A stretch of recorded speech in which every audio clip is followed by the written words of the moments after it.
Nagbabala ang isang grupo ng magsasaka na posibleng tataas pa ang presyo ng mga pangunahing bilihin kasunod ng dagdag singil sa mga toll fee.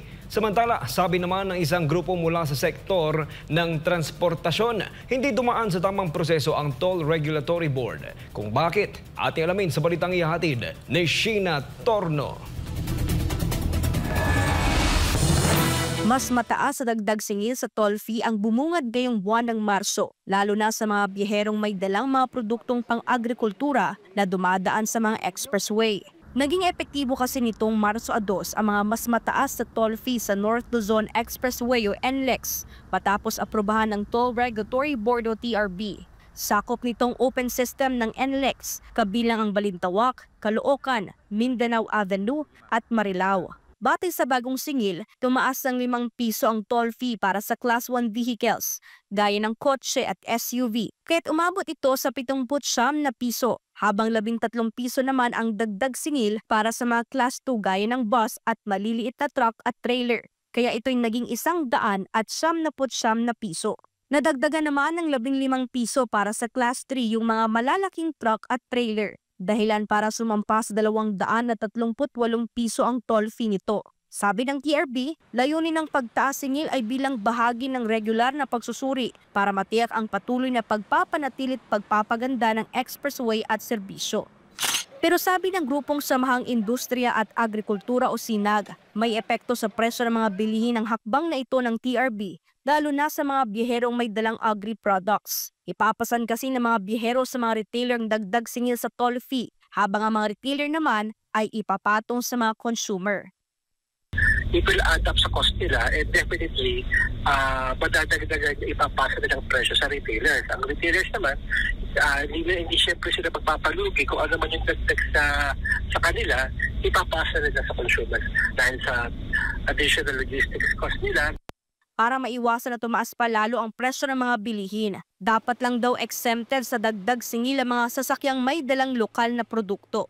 Kung pwedeng i-reconsider na ma-exempt yung mga vehicles na nagdadala ng agricultural produce. Kaya we are suggesting kung pwedeng pag-aralan ng mga toll operators na kung pwedeng i-waive muna o i-exempt muna yung mga agricultural vehicles carrying staples natin like yung bigas, yung mga baboy, yung from toll hikes. Sa panig naman ng Department of Agriculture, aminado silang makakaapekto talaga sa bilihin ng dagdag singil na ito. Usually naman lahat ng pagtaas may konting epekto. Ang hope ng DA is sana hindi taasan yung mga agri-products, no, para makatulong din sa tao. Sabi naman ng Toll Regulatory Board, maaari daw lumiham ang sinumang agri-groups para sa muling implementasyon ng Toll Rebate Initiative na nagtapos ng buwan ng Disyembre. So ang mungkahi po namin, sana'y gumawa sila ng liham or letter request to TRB to re-implement this program again. Nang sa ganon ay we can act on it accordingly and request again the support of the toll operators dito sa program na ito. Pero ayon kay Leonardo Bautista, presidente ng Sectoral APEC Organization of Public Utilities, may mga biyahero na raw na nagpapatong ng 10 piso sa kada kilo ng kanilang dalang agriculture products. Kaya imposible nga raw na maabot ang 20 pesos sa kada kilo na bigas na pangako ni Marcos Jr. kung ganito ang ginawang hakbang ng TRB. Totoong anti-puro. Gusto ng gobyerno na mapababa yung lahat ng mga 20 pesos sa kilo ng bigas. Imposible lalong mangyari yun dahil sa nangyayaring ito.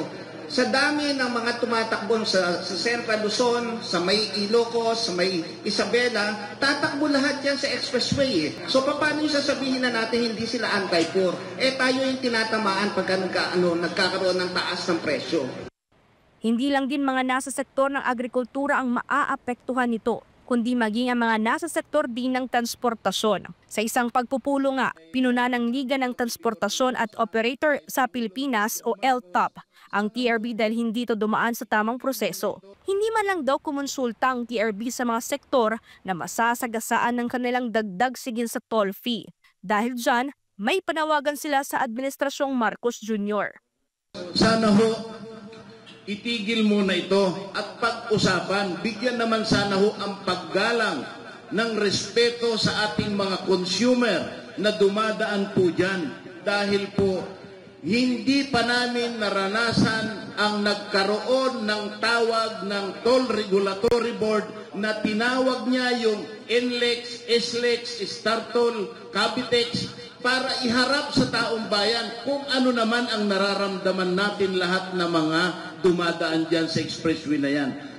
Giit nila, hindi nga raw maganda ang serbisyo sa mga expressway kahit nakilang dagdag singil na ito sa toll fee. Dapat daw may sariling express lane na mga nasa public transport para mapabilis ang kanilang biyahe. Kung ihirit ng taas singil ang mga nasa hanay ng transportasyon, huwag daw sanang sisihin ang mga nasa hanay ng transportasyon kung ihirit sila ng taas singil sa pamasahe kung ganito lamang ang ginawang hakbang ng gobyerno. Para sa Diyos at sa Pilipinas kong mahal, ito si Sheena Torno, SM9 News.